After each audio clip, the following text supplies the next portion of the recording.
dans le prochain épisode de Demain nous appartient. Tandis que Sylvain comprend que Betty connaît tous ses secrets et s'effondre, Valérie et Antoine se déchirent sous les yeux de Souleyman. Pour Sofia, Arthur accepte de dépasser ses craintes.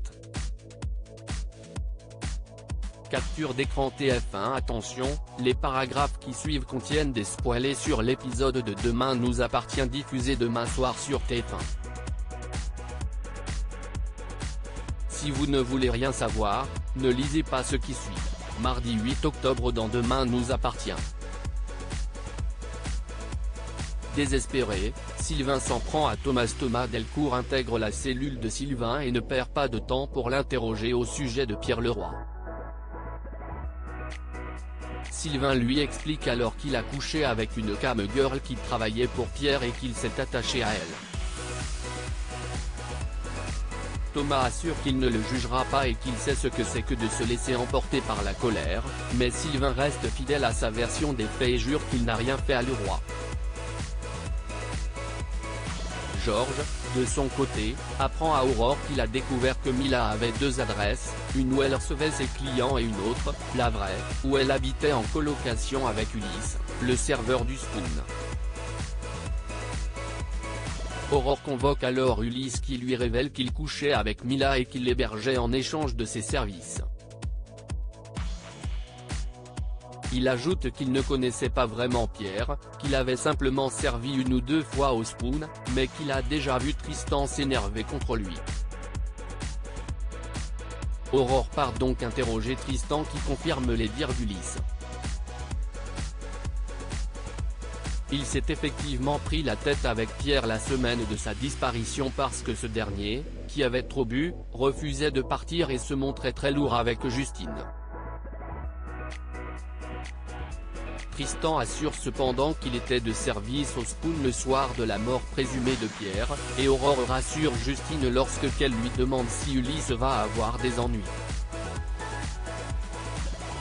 Betty, de son côté, profite d'un parloir avec son père pour lui demander frontalement comment il a pu tromper Christelle avec une prostituée. Sylvain se décompose en comprenant que sa femme a tout dit à leur fille et appelle Christelle dès le parloir terminé pour lui demander des explications. Toujours aussi remontée, Christelle lui lance qu'il n'est qu'un porc, qu'elle ne lui doit rien, et qu'elle a décidé de le rayer une bonne fois pour toutes de sa vie. Désespéré, Sylvain regagne sa cellule et perd le contrôle face à Thomas. Il réalise qu'il doit sortir d'ici au plus vite s'il veut sauver ce qu'il reste de sa famille. Thomas le pousse à avouer qu'il a tué Pierre, mais Sylvain ne supporte pas de l'entendre l'accuser d'un crime qu'il n'a pas commis. Il se jette alors sur Thomas et les matons sont obligés d'intervenir et de neutraliser Sylvain avec un tasé. En parallèle, Georges fait part d'un signalement étrange à Aurore. Le contrôleur d'un train Montpellier-Barcelone a pris en photo un passager qui ressemble comme deux gouttes d'eau à Pierre Leroy. Pierre est-il encore vivant? Pour Sofia, Arthur accepte de dépasser ses craintes et Arthur retourne à la Fnac et s'excuse auprès de Cécile pour son comportement de l'autre jour. La jeune femme l'invite à se joindre à elle et à d'autres jeunes de l'association pour un match de basket, et Arthur accepte. Une fois la partie terminée, Arthur cherche à en savoir plus sur le handicap de Cécile et cette dernière, qui n'a aucun problème à en parler, lui explique qu'il y a 10 ans, au cours d'une soirée trop arrosée, elle a sauté dans une piscine sans se rendre compte qu'elle était vide.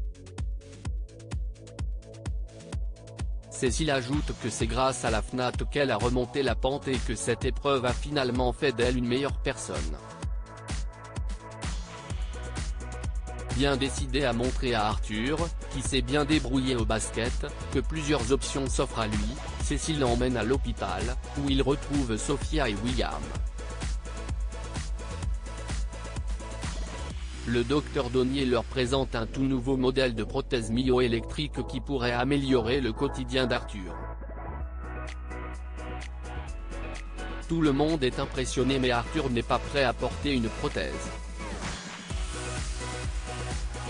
Il confie cependant à Sophia qu'il souhaite retourner à la FNAC régulièrement car l'association lui fait du bien.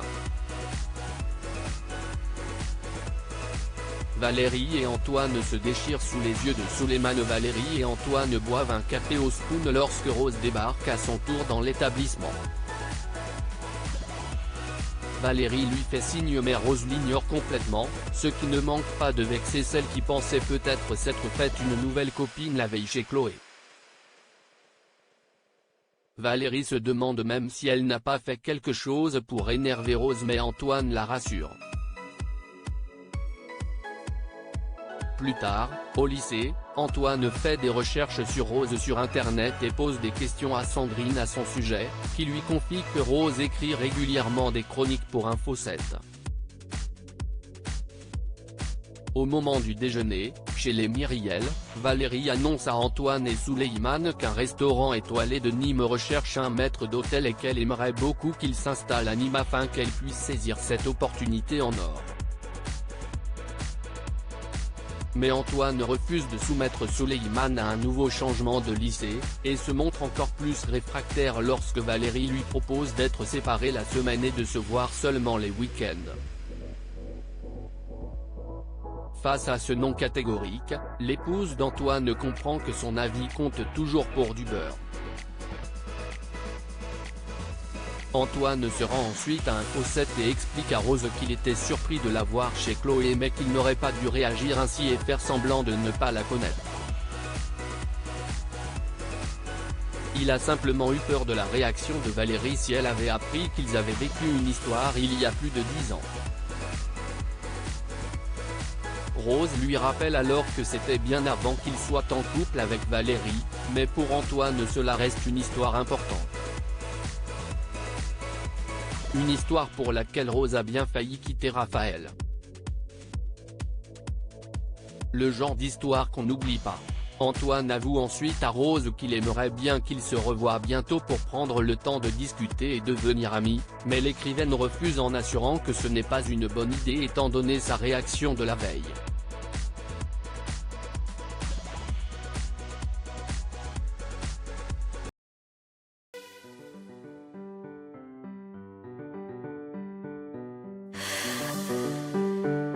The man I love just